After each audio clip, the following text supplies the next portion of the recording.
극동건설을 포함한 웅진그룹 사태가 일어난 지 1년이 지났습니다. 하지만 냉각된 회사채 시장으로 인해 건설사들의 자금 조달은 쉽지 않습니다.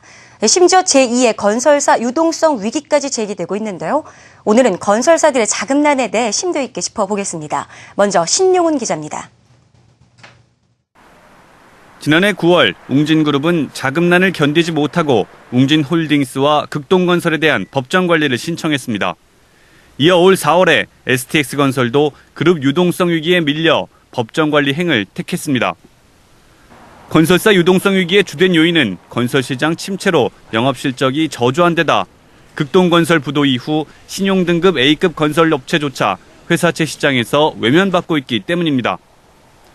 실제로 이번 달 A등급의 롯데건설은 2,900억 원 규모의 회사채 수요 예측을 했지만 기관 투자가가 한 곳도 참여하지 않았고 대우건설도 지난 5일 2천억 원 규모의 회사채 수요 예측에서 520억 원의 투자금에 만족해야 했습니다. 역시 A등급인 한화건설도 지난달 2,500억 원 회사채 발행 수요 예측에서 700억 원의 투자금을 모으는 데 머물렀고 트리플 B등급의 두산건설은 1,000억 원 규모의 수요 예측에서 기관 투자가를 한 곳도 모으지 못했습니다.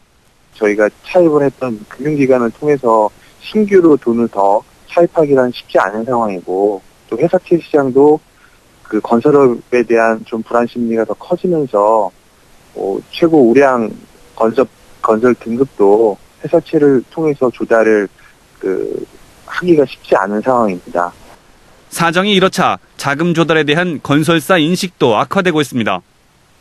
건설산업연구원이 건설업 자금 사정에 대해 설문조사한 결과 65% 이상이 올 1분기 자금 사정이 어렵다고 응답했고 좋았다고 답한 기업은 2.5%에 불과했습니다. 게다가 미국이 양적 완화 축소에 나서면서 금리가 오를 경우 국내 회사채 시장은 더욱 얼어붙을 가능성이 높습니다.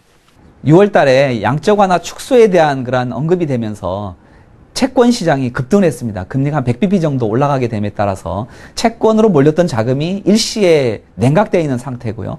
금리 추가적인 상승이 중장기적으로 이어질 것이기 때문에 회사채 시장에서도 자금의 수요가 줄어드는 부분이 회사채 만기를 맞은 또 부실한 그러한 기관들 같은 경우에는 차환 발행이 안 되는 것이 현재 시장에 나타나고 있는 문제점이라 할 수 있겠습니다. 웅진 사태 1년, 여전히 건설사들은 자금 확보에 어려움을 겪으면서 제2의 유동성 위기도 불거지고 있습니다. 한국경제TV 신용훈입니다.